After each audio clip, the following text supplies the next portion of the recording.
नमस्कार, मैं निशा शर्मा न्यूज 21 के स्पेशल सेगमेंट बयानवीर में आप सभी का स्वागत करती हूँ। तो असम की धरती पर इस समय राजनीतिक अखाड़ा बन चुकी है। जी हाँ, असम की धरती इस समय अखाड़ा बनी हुई है राजनीति का, जहाँ पर एक तरफ सत्ता पक्ष परिवारवाद पर लगातार प्रहार कर रहा है, तो वहीं दूसरी तरफ विपक्ष आंकड़ों और घुसपैठ के मुद्दे पर सरकार को घेर रहा है। तो आइए आज आपको दिखाते हैं तीन दिग्गज नेताओं के इन तीन बड़े बयानों को और उनका करते हैं हम लोग विश्लेषण। चलिए पहले बयान की ओर रुख करेंगे, जहां पर प्रधानमंत्री नरेंद्र मोदी ने प्रहार किया है परिवारवाद पर। प्रधानमंत्री ने असम की रैली में कांग्रेस को निशाने पर लेते हुए कहा कि पार्टी का एकमात्र उद्देश्य दिल्ली के शाही परिवार और असम के एक खास परिवार का भविष्य संवारना है। उनका तर्क है कि परिवार पहले की नीति रखने वाले लोग देश का भला ही नहीं कर सकते। आइए पहले पीएम का ये जो बयान है उसको सुन लेते हैं। बेहतर बनाने में जुटी है। वहीं दूसरी तरफ कांग्रेस सिर्फ दो परिवारों का फ्यूचर बनाने में ही जुटी है। दो परिवारों का भाग्य, यही उनका काम है। एक परिवार है दिल्ली में रहने वाला शाही परिवार, और दूसरा यहां असम में एक परिवार है। इनका नारा है फैमिली फर्स्ट। क्या नारा है उनका? क्या नारा है? Family first. बस अपने परिवार के लिए सब कुछ करो। ऐसे लोग कभी देश का भला नहीं कर सकते, कभी असम का भला नहीं कर सकते।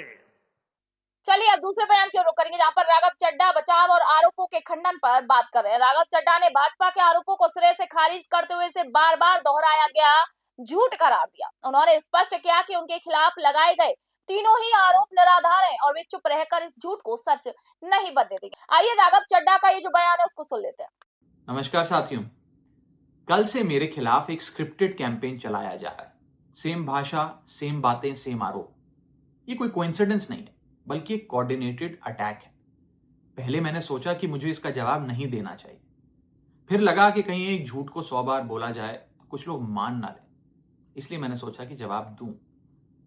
आम आदमी पार्टी ने 3 आरोप लगाते हुए ये कहा कि इन 3 आरोपों की वजह से हम राघव चड्ढा को पार्लियामेंट में बोलने का मौका नहीं देंगे।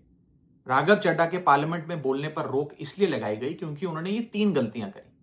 मैं एक एक करके इन तीनों पर आपसे बात करना चाहूंगा। पहला आरोप कि जब ऑपोजिशन पार्लियामेंट से वॉकआउट करता है, सदन से वॉकआउट करता है, तो राघव चड्ढा वहीं बैठे रहते हैं, वो वॉकआउट नहीं करते। यह सरासर झूठ है, सफेद झूठ। मैं चुनौती देता हूं, एक इंस्टेंस, एक दिन ऐसा बताइए जब ऑपोजिशन ने वॉकआउट किया हो और मैंने उनका साथ ना दिया हो, मैं साथ में वॉकआउट नहीं किया हो।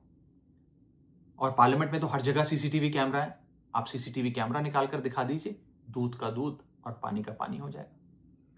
दूसरा आरोप लगाया कि राघव चड्ढा ने चीफ इलेक्शन कमिश्नर के इंपीचमेंट मोशन पर, यानी कि मुख्य चुनाव आयुक्त को हटाने वाली जो याचिका थी, उस पर साइन करने से मना कर दी।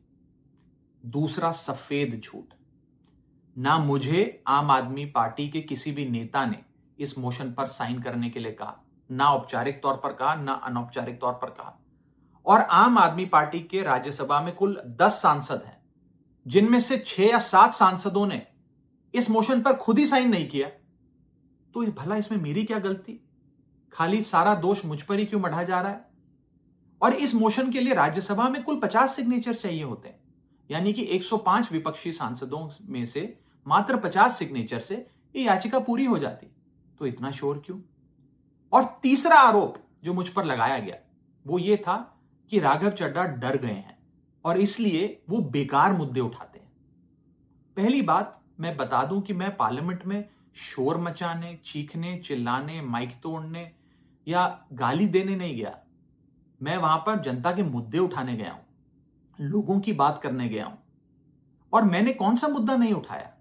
मैंने जीएसटी से लेकर इनकम टैक्स की बात करी, पंजाब के पानी से लेकर दिल्ली की हवा का मुद्दा उठाया, हमारे सरकारी स्कूलों की हालत से लेकर कैसे पब्लिक हेल्थ केयर इंस्टीट्यूशंस को मजबूत किया जाए, इंडियन रेलवेज में जो पैसेंजर्स ट्रैवल करते हैं उनकी समस्याएं रखी, यहां तक कि मेंस्ट्रुअल हेल्थ, एक ऐसा मुद्दा जिसके बारे में लोग बात करने से कतराते हैं, वो बातें तक रखी, बेरोजगारी से लेकर महंगाई तक तमाम मुद्दे उठाए। आप मेरे 4 साल का पार्लियामेंट का ट्रैक रिकॉर्ड उठाकर देख लीजिए। और मैं पार्लियामेंट में इंपैक्ट क्रिएट करने गया हूं, मैं पार्लियामेंट में रकस क्रिएट करने नहीं गया। ये टैक्स पेयर के पैसे से जो पार्लियामेंट चलती है, उस टैक्स पेयर के मुद्दे उठाने में पार्लियामेंट में गया हूं। अंत में मैं बस इतना कहना चाहता हूं कि जो लोग आज मुझ पर आरोप लगा रहे हैं, झूठे आरोप लगा रहे हैं कि हर झूठ को बेनकाब किया जाएगा और हर सवाल का जवाब दिया जाएगा, क्योंकि मैं घायल हूं, इसीलिए घातक हूं। चलिए अब आखिरी बयान की ओर रुख करेंगे। यहाँ पर मल्लिकार्जुन खड़गे ने सवाल और घुसपैठ और आंकड़ों पर कुछ सवाल पूछे हैं। कांग्रेस अध्यक्ष ने यहाँ पर सीधे अमित शाह और मोदी सरकार की कार्यप्रणाली को लेकर सवाल उठाए। उन्होंने आंकड़ों का हवाला देते हुए दावा किया कि यूपीए शासन में 88,000 से अधिक घुसपैठियों को निकाला गया, जबकि एनडीए के दौरान ये संख्या मात्र 2,566 रही। उनका आरोप है कि भाजपा सिर्फ चुनावी राजनीति कर रही है, कोई ठोस काम नहीं कर रही। आइए पहले मल्लिकार्जुन खड़गे का ये बयान सुन लेते हैं। अमित शाह आते हैं, बांग्लादेशी घुसपैठियों की बात करते हैं, घुसपैठियों को निकालते नहीं, पालते हैं, उनके नाम पर राजनीति करते हैं। और 10 साल से दिल्ली और आसाम में इनकी सत्ता है, पर ये घुसपैठियों को नहीं निकाल सके, तो अब क्या करेंगे? चुनाव में ये बातें करते हैं, लेकिन लोगों के लिए जो करना चाहिए वो काम नहीं करते।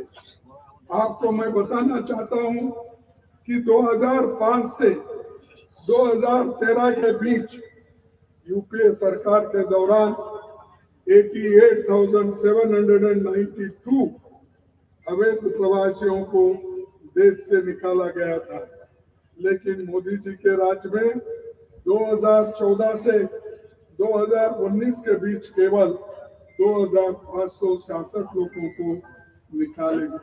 ये क्यों मैं बात बोल रहा हूँ कि भाई कांग्रेस ने कुछ नहीं किया, यूपीए गवर्नमेंट में कुछ नहीं हुआ। अरे ऐसा तो नहीं है। देश को आजादी मोदी प्राइम मिनिस्टर बनने के बाद ही मिला क्या? मिला?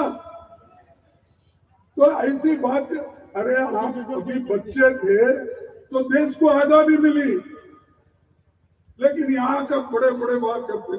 तो तीनों बयान आपने सुने, तीनों अलग अलग नेताओं ने अपने अलग अलग बयान दिए हैं।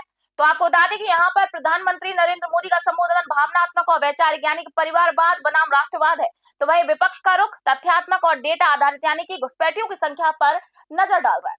वही भाजपा शाही परिवार के नैरेटिव से जनता को जोड़ने की कोशिश कर रही है, जबकि मल्लिकार्जुन खड़गे 10 साल की सत्ता की जवाबदेही यहाँ पर मांग रहे हैं। यानी कि तीनों के बयान जो है उनके केंद्र में असम ही है। घुसपैठ और स्थानीय नेतृत्व असम के सबसे संवेदनशील मुद्दे हैं, जिन पर अब शय और मात का जो खेल है वो शुरू हो चुका है।